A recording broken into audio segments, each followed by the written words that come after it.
This third session on Imamah. We are trying this new way, a new approach, a new technology, and inshallah the content is clear and you can follow easily. So bear with us if there are any technical difficulties. I did open the chat at the same time, so if you have questions or concerns, you may write them, and inshallah I'll try to address whatever we can address as we go along. If there are any technical issues, try to raise them as well, so that we, if we lose you, you lose the audio or the video, let us know, and inshallah we'll deal with it. Hopefully I think everybody can see the slides that we have on board. So as we said, we are now at the third of the sessions that have to do with addressing the very controversial and very, at times subtle and at times quite complicated topic of Imamah in Islam. Anyone who has studied Islamic history and Islamic theology knows how much there has been written and said and researched about this topic. And we cannot really say that everything has already been said here. So there's still ongoing research as we speak about this topic, very much alive. The overview of today's lesson is going to comprise initially of a quick recap of the main points that we have presented until now, and some preliminary notes as we are about to begin this new topic that we're going to present today. And then we're going to follow the general pattern of the lesson as it is in the book. So the lesson is basically a couple of paragraphs that are an introduction. It's perhaps even one paragraph to introduce the topic, and then the author, Sheikh Musbah al-Yazdi, jumps into the arguments that have to do with the appointment of the Imam. So he goes into providing the evidence that he has to show that the Imam has been appointed in Islam. So to start with the recap and then the preliminary notes. So as we said, the reason we keep saying that this is, if not the most controversial, then definitely one of the most controversial topics in Islamic theology and Islamic beliefs, is that it has huge ramifications on everything else. So depending on where you position yourself with regards to this question in Islam, you are going to, this is going to take you in different paths and in different directions. So not only is there a lot of scholarship and a lot of content to go through if someone wants to cover the topic fully, but it has far-reaching consequences and ramifications depending on the position that one takes here. So once again, we're reminding that this is a kind of introductory level presentation of these topics, and we're not really delving into the details for all of these points. The second point, and this is as a recap, is that we began by trying to understand how is it that the Shia's belief system distinguishes itself from the non-Shia, the Sunni school of thought. And we said that with regards to the matter of Imamah, the Shia believe that the Imam is someone who has a number of, or Imamah has a number of criteria. The first one is that the Imam is someone who is divinely appointed. And we spent enough time on this, we're not going to dwell on it. What we basically said is that contrary to some people's beliefs, including some Shia, the Shia do not believe in the theology of the Shia, the belief system of the Shia. They do not believe that it was the Holy Prophet himself who appointed the Imam. We believe that this was an appointment done by Allah subhanahu wa ta'ala, no different than the rest of the teachings, no different than the rest of the articles of faith that we have in Islam.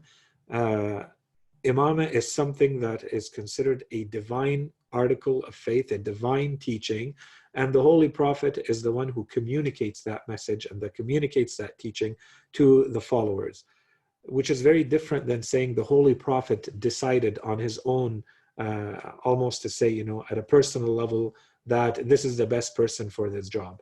We are saying that the Shia believe that this is a divine appointment, and the role of the Prophet in this regard is no different than his role, let's say, in explaining how to perform your prayers or your pilgrimage. The second point here is that because of the role of the Imam, the Shia believe that the Imam is also someone who is going to be infallible to the extent that the prophets are infallible, and in the same way and based on the same proofs. And we're going to come back to this point, as well as endowed with divine knowledge. And again, this is something that we're going to cover in the next lesson, inshallah. And the reason for this is that, as we said, Islam is supposed to be both a universal religion that applies to everyone and an eternal religion, in the sense that there's not going to be another religion, another revelation from Allah subhanahu wa ta'ala to humanity afterwards. So the question then becomes, did the Holy Prophet have enough time, and did the conditions allow him to communicate the message of Allah subhanahu wa ta'ala in its entirety in a manner that allows humanity to be able to take that and apply it as is, and say that this is the true application of Islam until the end of times, or not? And when we went through the details, the historic details of his life, the difficulties that he encountered as he was trying to communicate the message of Allah subhanahu wa ta'ala, we saw how much difficulty he had to go through, and the conditions, very, very difficult conditions that did not really always allow him to fully explain this religion to all those who were around him. And this was a 23-year period of time, very short in the grand scheme of things, during which a lot was happening. It was a very eventful time. And when you look at that period, you very quickly understand why maybe those people were not ready to receive all of the instructions of Islam in a complete manner during that time. And those conditions through which the Holy Prophet had to go through did not allow him to expand and detail every aspect and article of faith. And so this would leave Islam kind of like in an incomplete state as a religion that's supposed to be eternal for all of humanity. And we gave some examples of this.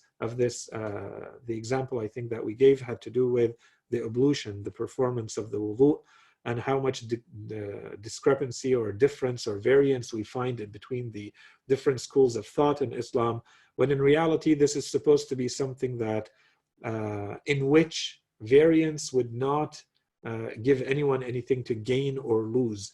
So you don't really gain any power or any wealth or any titles by saying that the Holy Prophet performed his ablution this way or that way. Whereas when we see the rest of the articles of our religion, there are certainly many, many articles of faith and teachings in Islam that could very well end up leading to a lot of things to be gained or a lot of things to be lost, depending on what someone may want to make them say, the interpretation that is given. And hence that opens the door to the fabrications, to what has been referred to as the Israeliyat, and so on and so forth. So when we look at something as neutral as the wudu, and we see that there is this much discrepancy about it, something that the Holy Prophet would have done multiple times a day in a public manner for years and years, and still there is a difference, then one really wonders about the rest of the teachings. Have they really reached us in the proper manner or not?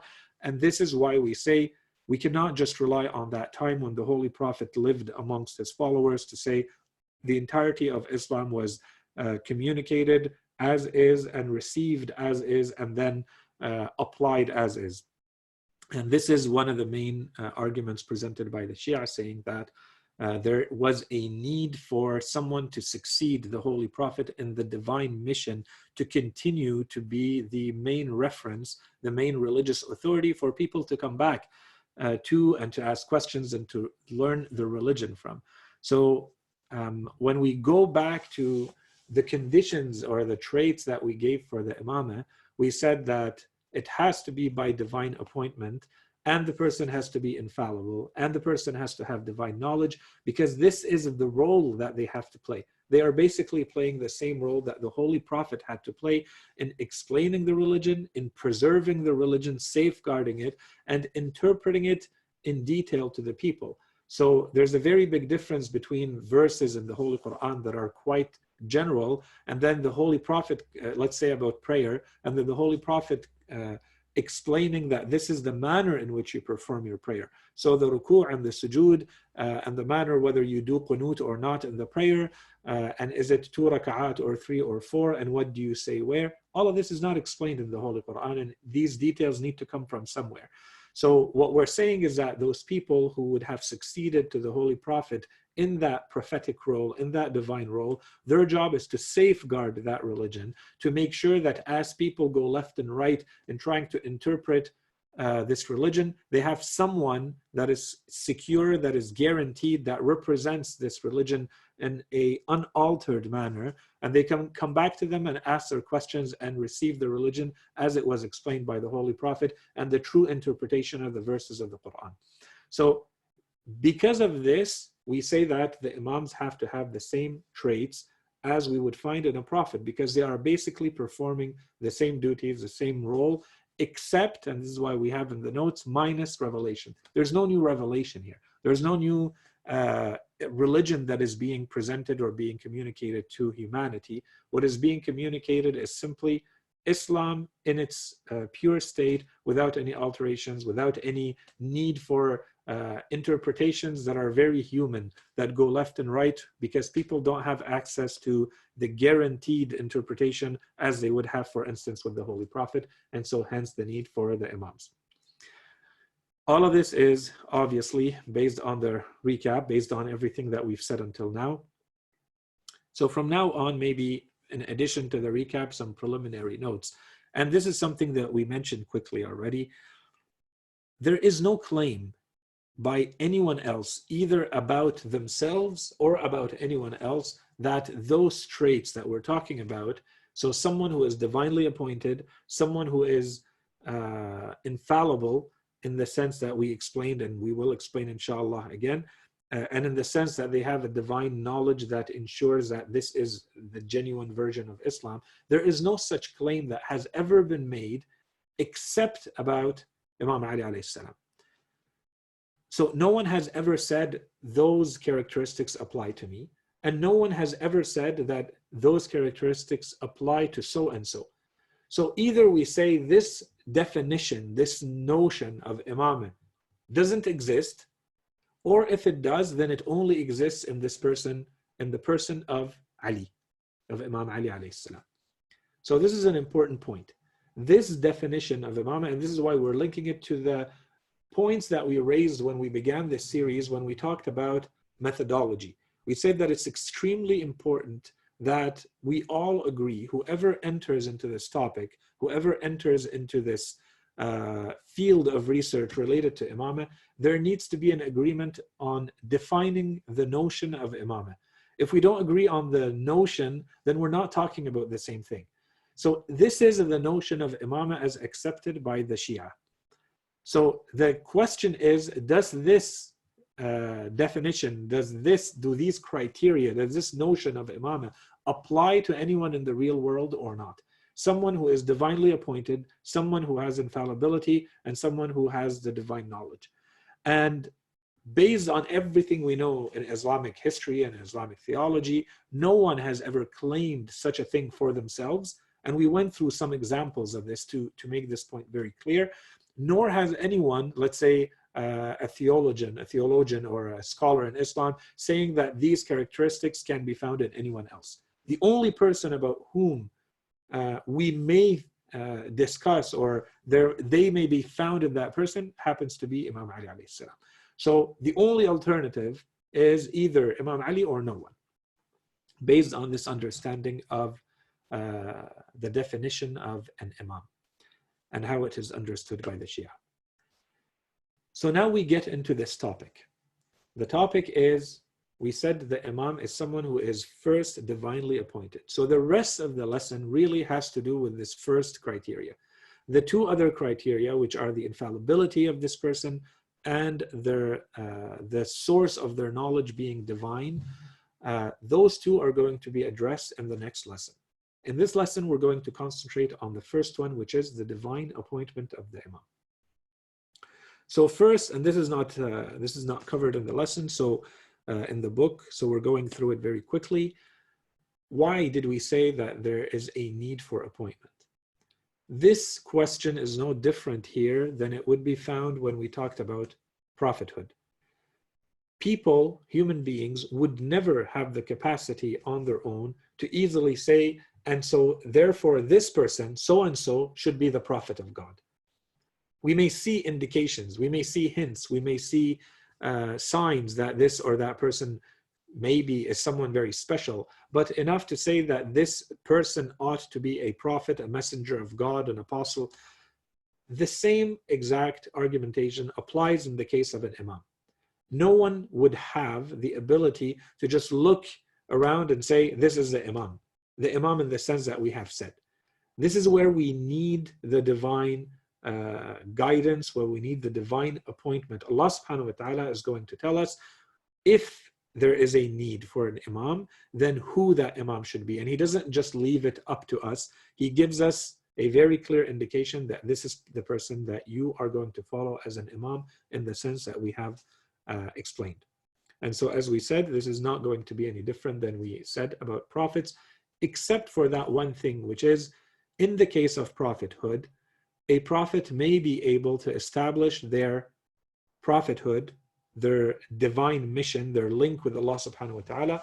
They may be able to establish that through one of the means that we said. So either you're relying on previous prophecies, either you know the character of the person so much and then they make the claim and you're able to see that this claim is absolutely aligned with their personality and previous prophecies, or there is a miracle, there is a sign.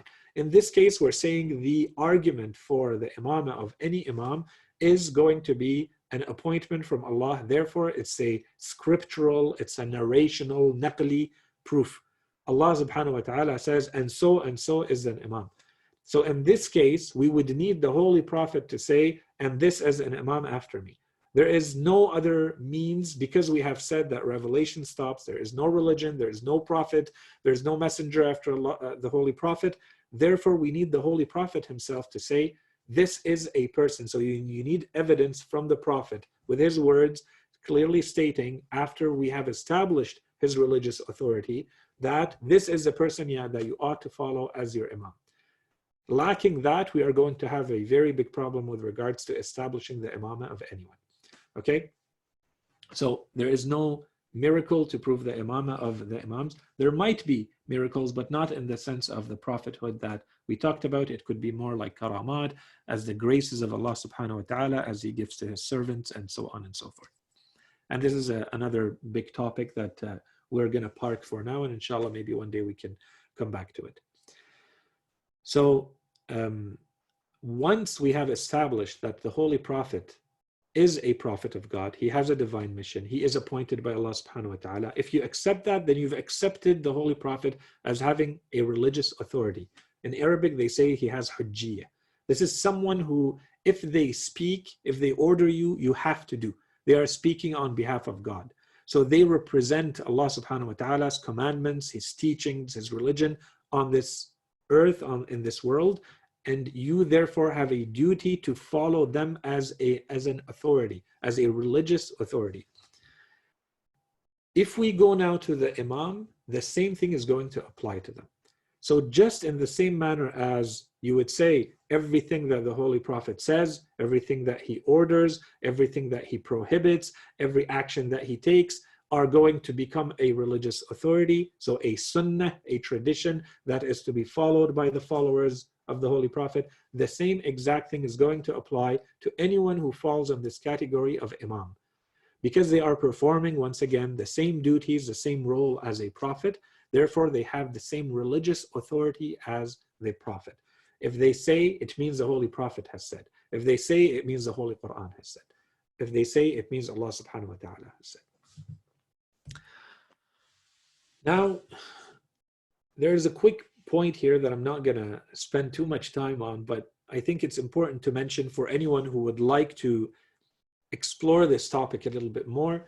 And this is to say that from everything that we have said until now, it's becoming quite clear that the appointment of the Imam is going to become an entirely scriptural or textual argument. So regardless of the, the logical, the rational argumentation that we've presented, now we are at a point where we have to say, well, is there such a textual evidence or not? Which means that we have to open that door, go down that path of what is usually referred to as ilm al-hadith, which we're not going to do here. So diraya or dirayat al-hadith or ilm al-hadith, and this is where you start studying every narration that has ever been said and reported and referred or associated back to the Holy Prophet, and in this case afterwards, once it's established, to the Imams, but we're talking about the Holy Prophet's sayings here. This becomes a huge field that needs to be addressed on its own. We're not going to be doing this today, but we are going to mention a couple of key terms, key notions that come to us from that science, the science of the narration, the science of the tradition of the Holy Prophet, how it is to be analyzed and how it is to be studied. We're going to borrow a couple of notions from there today, but the details of this, they really need to be brought back to that entire field, ilm al-hadith, and studied there. It's a very big and very fascinating field, but the moment you say there is a saying that is reportedly associated with the Holy Prophet, so the Holy Prophet, there's a claim that the Holy Prophet said so and so, you've opened the door to ilm al-hadith. So then you have to study the entire chain of narrators, and you have to study the substance, the content of the hadith itself.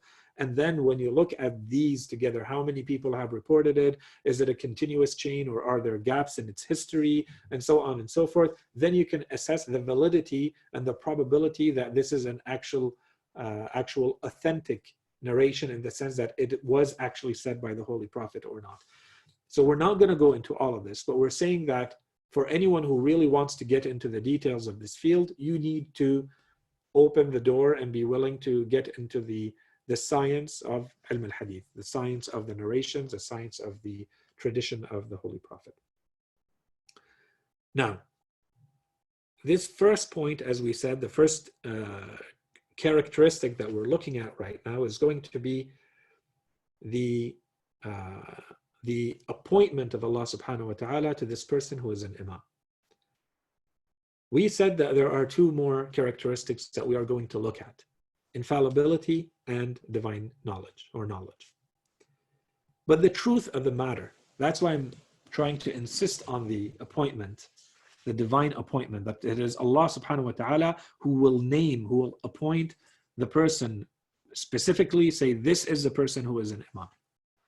What I'm trying to reach as a good Muslim, as a follower of the Holy Prophet sallallahu alaihi wasallam, what I'm trying to get at is my duty. I want to understand what my duty is, what my responsibility is with regards to the Holy Prophet and his teachings. So if I reach a conclusion that the Holy Prophet has appointed someone as my Imam, and I generally know what the Imam is supposed to entail, in other words, the Holy Prophet, I have evidence now that the Holy Prophet has said, and this is a person that you are going to follow after my departure from this world. Then that's it. That's all I need. And this is why the matters of infallibility and divine knowledge become kind of secondary. What I'm trying to get at, first and foremost, is what is my duty in this world? When the Holy Prophet leaves this world, am I left to myself on my own to interpret religion as I see fit, with the tools that I have? Or is my duty to go back to someone else, just like my duty was to go back to the Holy Prophet? I am now supposed to go back to this other person and to take my religion from them. So this is where it becomes very important to understand, once this duty is clearly established, that there is evidence that the Holy Prophet has named, has nominated, has assigned someone because of a divine command to do so, then that's it. My duty is now to follow this person in all matters of religion. And then I can, of course, discuss and I can study those matters on their own. Are they infallible, and to what extent are they infallible, and how much knowledge do they have? But the point remains, my duty is to follow this person. Okay? That's the first point. And the second point is, and this is something in case someone raises this so that we don't spend too much time answering these questions. So based on what we are going to present, because from now on we're going to go into a number of examples from the ahadith. So what does the other school of thought say? So this is what we're going to present are the main textual, scriptural evidence that the Shia have to start this discussion on Imamah and who is the Imam after the Holy Prophet sallallahu alaihi wasallam. So what about the other school of thought? What about the Sunni scholars? What do they say about these traditions? Do they reject them? Do they deny that the Holy Prophet has said any of this or not?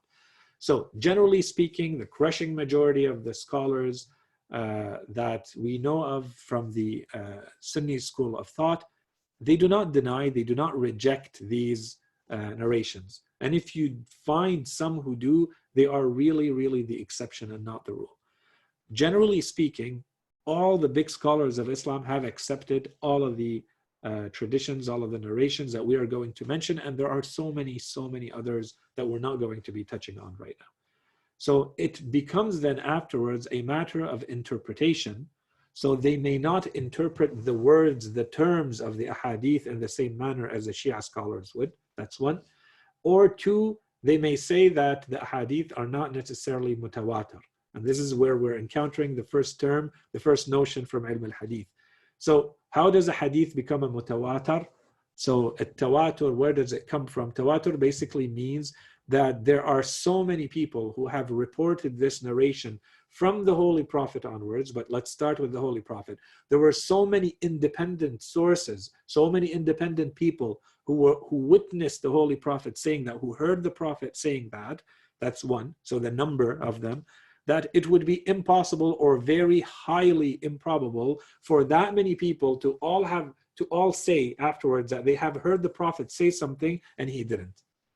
So when Islam scholars, they come to the narrations, they say, well, how many people have reported this hadith from at the time of the Holy Prophet himself? When he said that, how many people do we have? And then we study their lives. We study to what extent were they a hafiz? To what extent were they someone who memorized well? Are they someone who forgot when they got an old age or not? Are they someone who's reliable and they have adala and fiqh or not? And when they look at this, and then they look at the generations of people or scholars who have followed that first layer of people who heard it directly from the Prophet. So have they continued to report this narration, or because this is what we're doing, when I go back to the narration and I see it in the books, I say, okay, but who has reported this? So I need to be able to go back all the way to the Holy Prophet without interruption. There can't be, let's say, a 100 or 200-year gap between my time and the Holy Prophet where we don't know what happened here, and then suddenly the hadith appears. Well, maybe someone fabricated that hadith later and said so and so said it. Okay, so this is what we're trying to avoid. So when they say that the hadith is mutawatir, it means that it has been so reported by so many people and successively throughout time. So everything that we're going to be mentioning today, our claim is that this is mutawatir. There should be no argument between people who know their ilm al-hadith, who know the textual evidence and how it is supposed to be understood and assessed and authenticated, to say whether this is valid proof or not. That said, generally speaking, everything that we're going to be presenting, when the counterclaim is made, it's either made based on the interpretation, so they will no one is denying that this has been said. It's more, how do we interpret what the Holy Prophet meant when he said this, one, and two, that maybe it was said, but we're not getting the full context, other things were also said, or it's not mutawatir, so it's not as authentic as maybe other ahadith. Okay, so this is just to keep in mind if we get into the polemics of this, although, as I said, I'm trying to avoid that whole dimension of the discussion.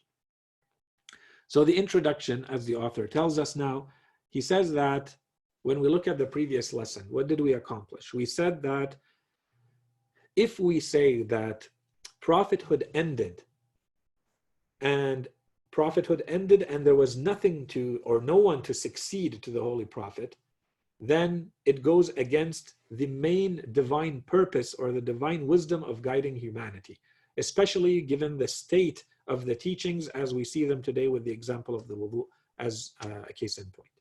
That's one.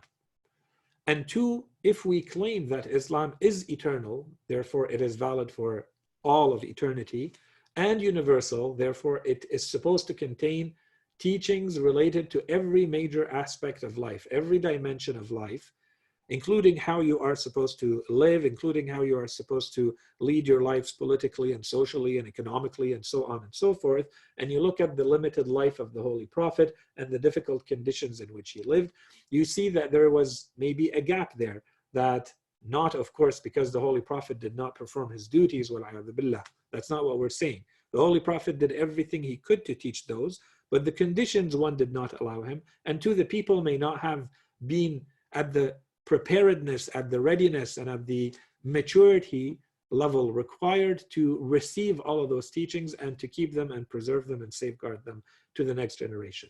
Hence the need for the Imam.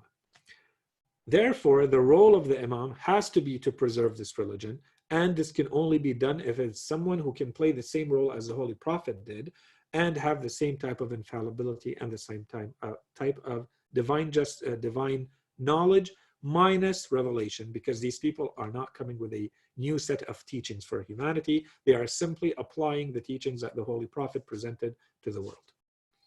So from this point on, the author tells us, we are now going to explore the evidence for the divine appointment of the Imams. So the first evidence that he provides, the first textual argument that we have, comes to us from Surah Al-Ma'idah 5:3, chapter 5, verse 3, when Allah subhanahu wa ta'ala says, today the faithless, or those who are disbelievers, they have despaired of your religion. So do not fear them, but fear me.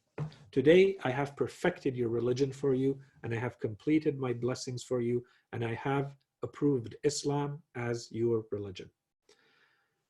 Before we get into this verse, it might make sense to see the chronology of events that took place, because the consensus of the historians and the consensus of the scholars of Islam, the commentators of the Quran, is that this verse was revealed in the farewell pilgrimage, in Hajjat al-Wada'.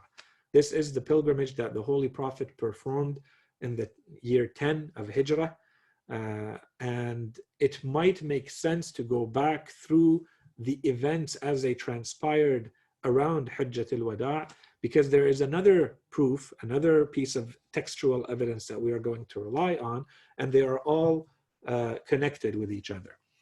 So if we go to the next slide very quickly, we have to link Hajjat al-Wada' with the event of Ghadir Khum. So what happened? We are told that there was a verse revealed to the Holy Prophet at Ghadir Khum. The verse is, O Messenger, communicate that which has been sent down to you from your Lord, and if you do not, then you will not have communicated his message. And Allah shall protect you from the people. Indeed, Allah does not guide the faithless lot. The verse is revealed to the Holy Prophet, and we can see that the Holy Prophet was clearly preoccupied with something, as though he was fearful of the people. And so what is this fear that the Holy Prophet has? Obviously, it doesn't have anything to do with him as a personal gain or loss or anything like that. What would the Prophet be fearful about? What he's fearful about is his religion, is the guidance of the people, is that he does not want to give them teachings in the right time or in the wrong way or in the wrong time, because he's always trying to maximize the guidance of everyone that is receiving this message. And he knows that this next teaching, this next piece of religion is going to be very difficult for these people to accept. So the Holy Prophet is thinking, is trying to gauge when is the right time to do this and how is the best way to do this. And then the verse is revealed, basically telling the Holy Prophet, this is the time to do it. O Messenger, communicate that which has been sent down to you from your Lord. And if you do not, then you will not have communicated his message. In other words, the entire message of Islam would not have been communicated because it remains incomplete. And this last piece is extremely important, to the point where it is as important as the rest of Islam, all of it put together. And Allah shall protect you from the people.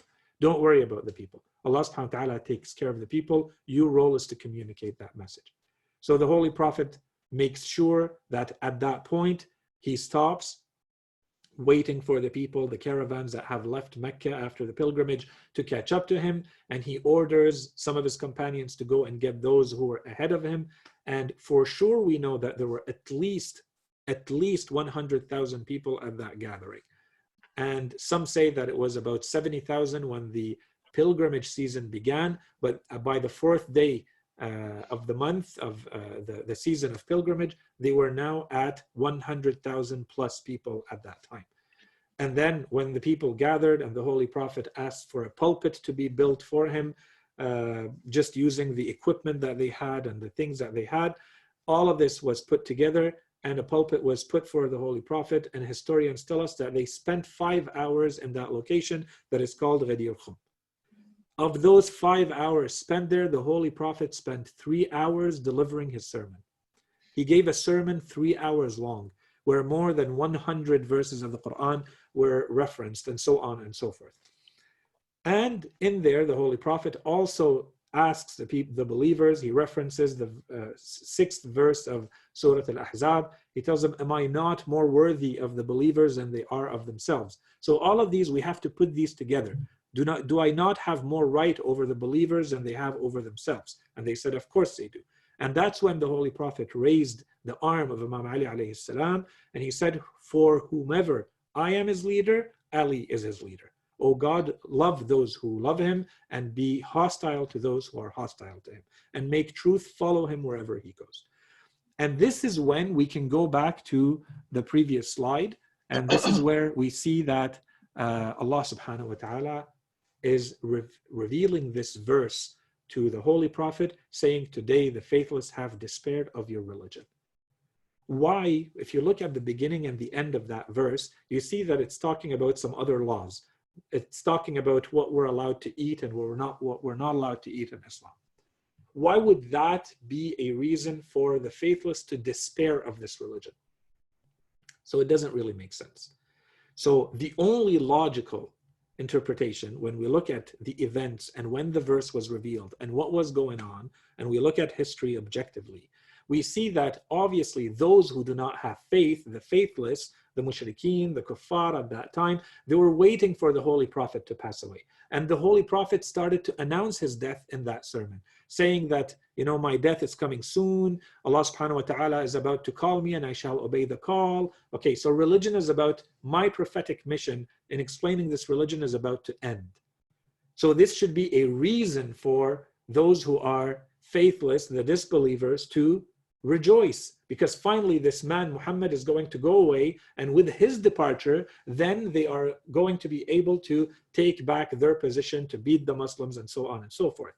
Unless the Holy Prophet does something that gives them a clear message that he has not really left this world, because he has put someone in his place to continue with that mission. And this is the role that he had assigned at that day. And this is why the verse says, today the faithless have despaired of your religion. They know that there is no way for them to breach this religion, because this leadership that he had played while he was alive is going to continue even if he were to pass away. And so the verse continues, so do not fear them, but fear me. Today I have perfected your religion. So the perfection of the religion only comes from this appointment. There was something lacking, something missing in this religion, and the only way for it to be perfected and the blessing to be completed is through this last piece that had not been formalized in Islam in this manner before, and that was being formalized, is now being done. This is what's happening at this event. So Allah subhanahu wa ta'ala says, today I have perfected, by the nomination of Imam Ali alayhi salam, I have perfected your religion for you, and I have completed my blessing upon you, and I have approved Islam as your religion. And if you go back to the narrations, there are literally dozens of narrations that explain what happened here and when this verse was revealed and why it was revealed. And this is in all of the books of history and Quranic commentary. Okay, so when you look at this verse, specifically verse 5:3, and you say, but in what way is it that this religion is being perfected and the blessing being completed? And Allah subhanahu wa ta'ala says that I have now finally accepted this religion for you, this Islam for you as your religion. how could it be related to the part that I didn't quote here in the beginning of the verse, which has to do with what we're allowed to eat and what we're not allowed to eat in Islam? Obviously, this is not what the topic's about, so you have to go back in the books of history and theology and see the reference here. So as we continue, as we said, this verse, Surah Al-Ma'idah, is revealed, 5:3, and the Holy Prophet afterwards, he says, the completion of my prophethood, which is using the same terms of the verse, the completion of my prophethood and the completion of God's religion is the wilayah, is the leadership of Ali after me. And then you have all the poetry that was said that day by Hasany ibn Thabit and others. And then you have the oath of allegiance that was given by people like Ibn Abbas, like Abu Bakr, like Umar and others. And they came to Imam Ali alayhi salam and they said, Bakhin laka ya Ali, asbahta al-yawm mawlai wa mawla kull mu'min wa mu'mina. So congratulations, Ali, you have become on this day my leader and the leader of every believing man and woman. And so, if we now move on to the next piece, and if you do not, then you will not have communicated his message. In the last part of this verse, the last part is basically saying this part of the message, which is the appointment of Ali, is equivalent to the rest of the message. Why? Because this religion needs to be preserved and needs to be safeguarded. And the safeguard of this religion, the manner in which we are going to keep it as is intact and authentic and genuine, is through Imamah. So if you remove the piece of Imamah, you remove the piece of preserving this religion, and tomorrow it could end up being the Islam of Bani Umayyah that's considered the Islam that is genuine. Allah subhanahu wa ta'ala is making sure to make it clear that this religion, all of the teachings and all the efforts of the Holy Prophet during the 23 years need this last piece. And if this last piece is missing, it's as though this entire mission has never happened, because the distortions, because the risks that are associated with these teachings are going to slowly erode it and change it, and there will not be any trace left of this religion. And if we go back to the narrations after this related to this event, we have, for instance, from Fara'id al-Samtain, from al-Hamwini, al-Juwayni al-Hamwini, we have in his book, he narrates a very large number of traditions. That's one of them. He says, Abu Bakr and Umar stood up and asked, O Prophet of God, are these verses particular to Ali, or are they general for the believers? He said, yes, to him and to my inheritors and successors until the day of judgment. They said, O Prophet of God, clarify them. Clarify who those inheritors and successors are. And he said, Ali is my brother, my vizier, my inheritor, my successor, the caliph over my ummah, and the leader of every believing man and woman after me. Then my son Al-Hasan, then my son Al-Hussein, then 9 from the progeny of my son Al-Hussein, one following the other. The Quran is with them and they are with the Quran. They do not leave it, and it does not leave them until they come to me at the basin, which is Hawd al-Kawthar. They come to me basically on the day of judgment as they are about to enter paradise. A second example that we have here is from Surah Ash-Shu'ara 26, Surah 26, chapter 26, verse 214. وَأَنذِرْ عَشِيرَتَكَ الْأَقْرَبِينَ. The very quick point we need to mention about Ghadir Khum, obviously, is that it is simply the formalization of the appointment of Imam Ali that took place.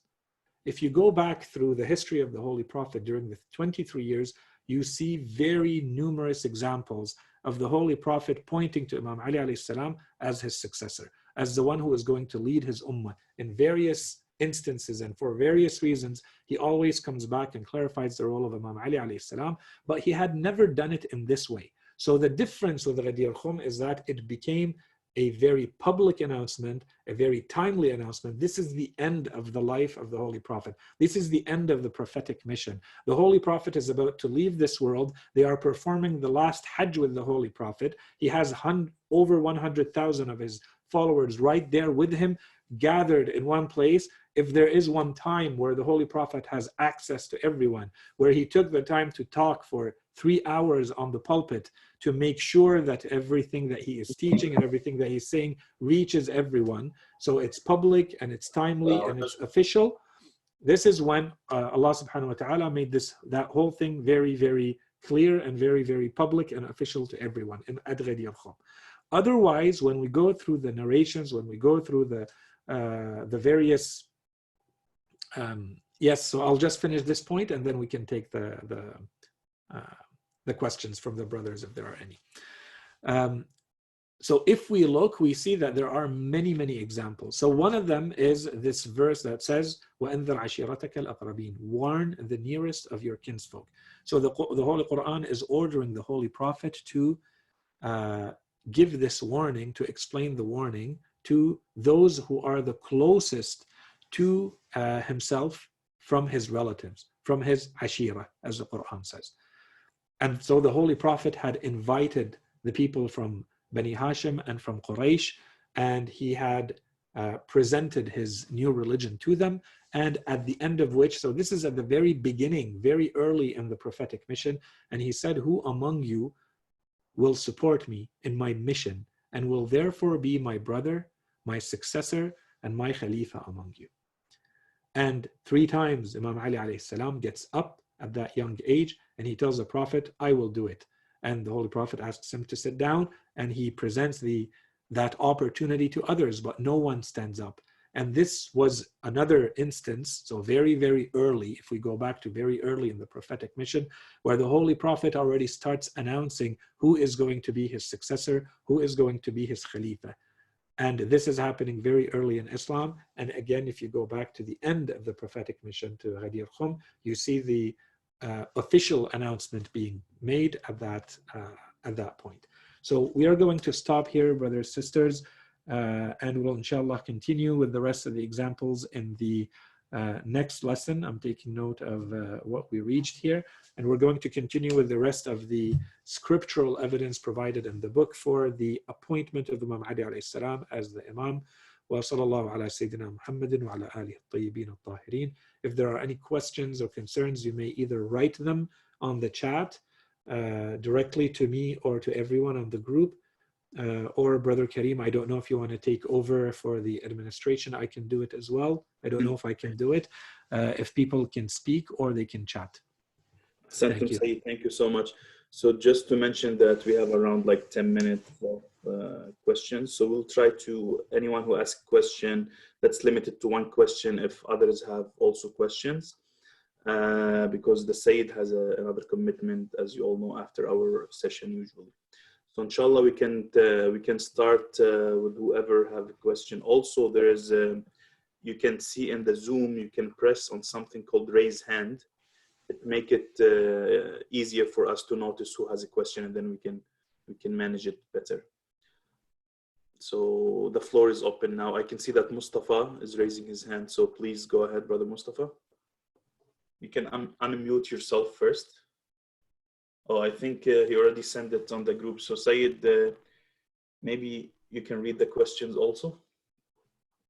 Yes, so the question that I received, what is the difference between prophethood and imamah? If the prophet was also someone who did not receive revelation, rather just furthered it the same way we state the imam did. There is no difference. So the role of the imams, if we remove the point about the new revelation coming to humanity, which is the Holy Quran, the mission of the Holy Prophet is to interpret, to embody the Holy Quran, to purify the people through his actions, so that you have a person who represents, who embodies religion, who shows you how religion is actually applied, so that it doesn't stay a theoretical matter in the book, in the Holy Book, but it's also applied by someone. And then the interpretation of the Quran. So what does it mean when the Quran says you have to pray or you have to fast? So maybe fasting is detailed a little bit more in the Quran. How am I supposed to perform my pilgrimage? Well, I need someone to show me all the actions of the pilgrimage, or it stays something at a very, very broad general level. So you have the Holy Prophet who will tell you, and this is how you're going to wear your ihram, and this is how you're going to do your tawaf, and this is how you're going to pray Maqam Ibrahim, and so on and so forth.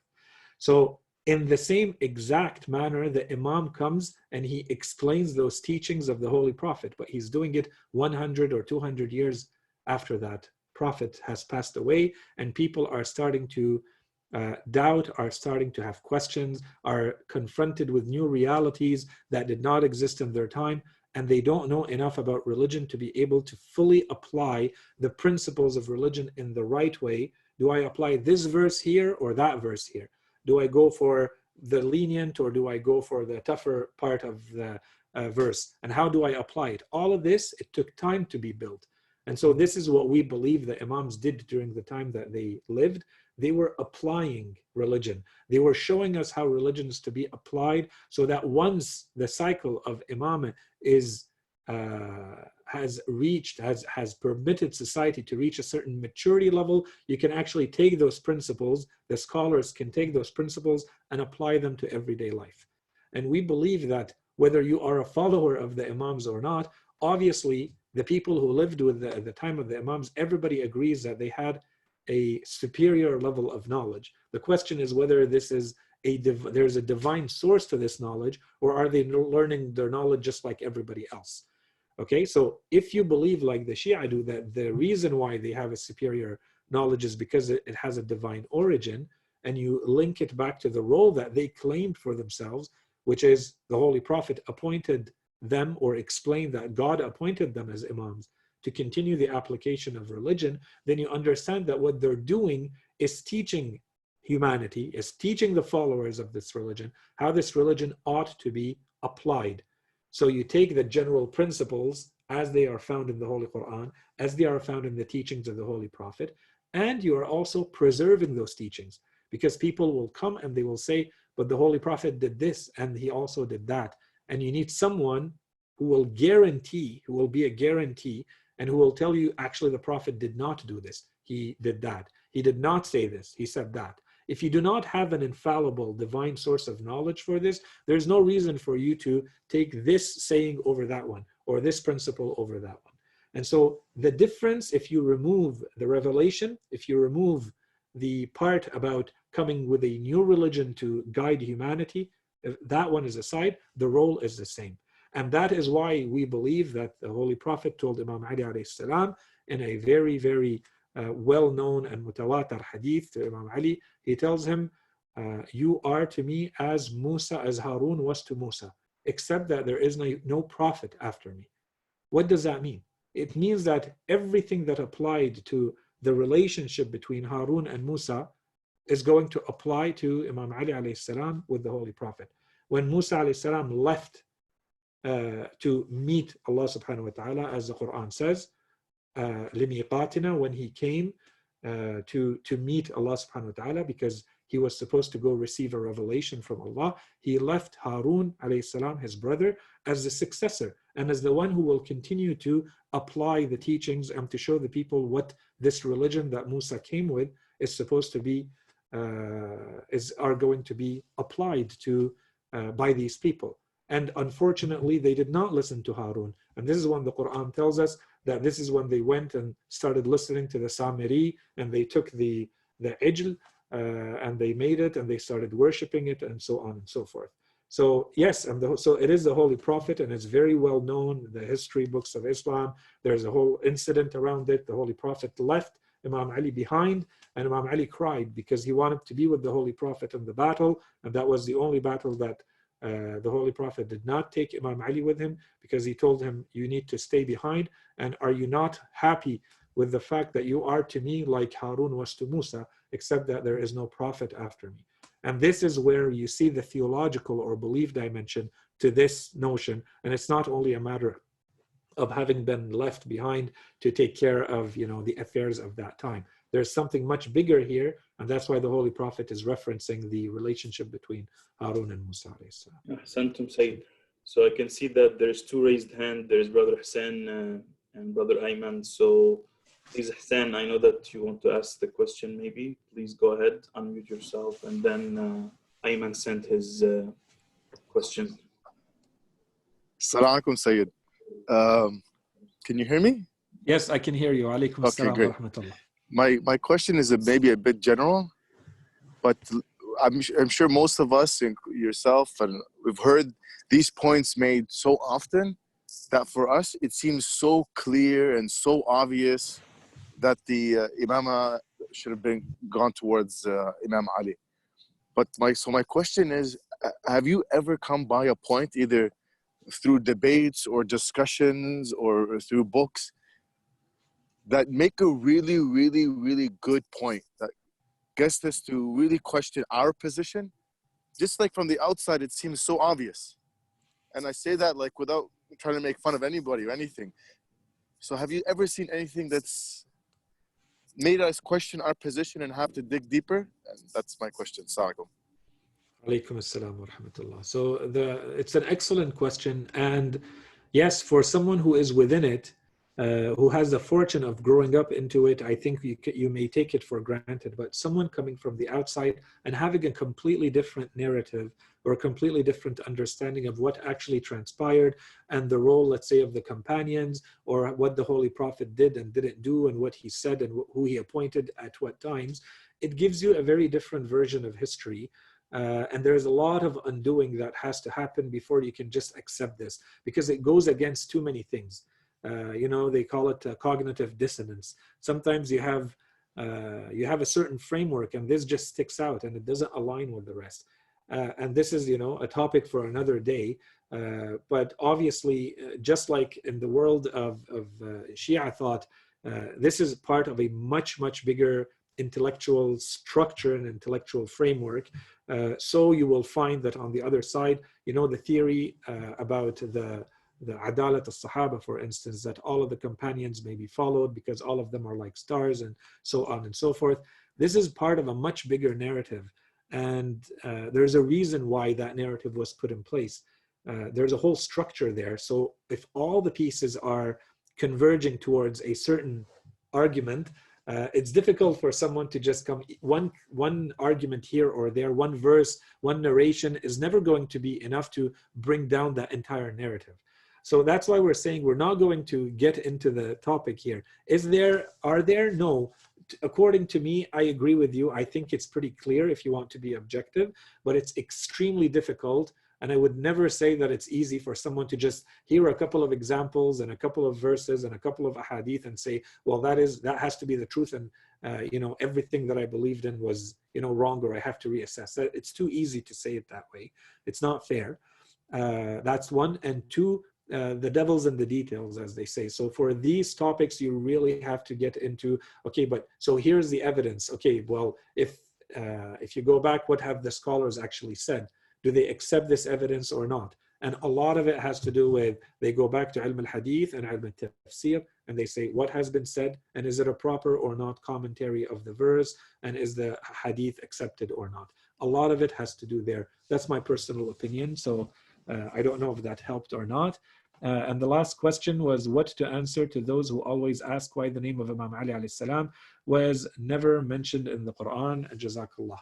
So there are a couple of answers we can give here. One answer is, and this is very important, and I didn't want to really talk about this. Unfortunately, if you go back in a lot of the, not scholarly resources, they will often say, so the verse, let's say, that we talked about today, al-balagh, for instance, when the Holy Prophet, Ya ayyuha rasul balligh ma unzila ilayka min rabbik, O Prophet, communicate that which has been revealed to you from your Lord.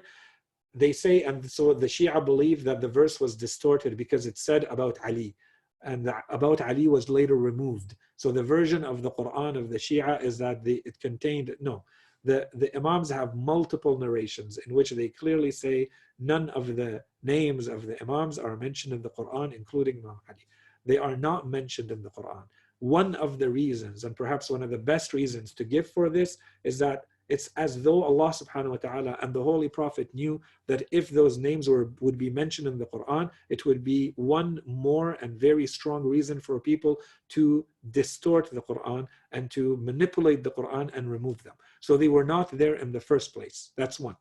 Two, this goes back to a lot of the, if you go into the books of theology, they talk about this a lot. They say sometimes without saying something, if I say something, this is a low level of balagha. If I don't say it and you understand what I'm talking about, that's a much higher level of balagha.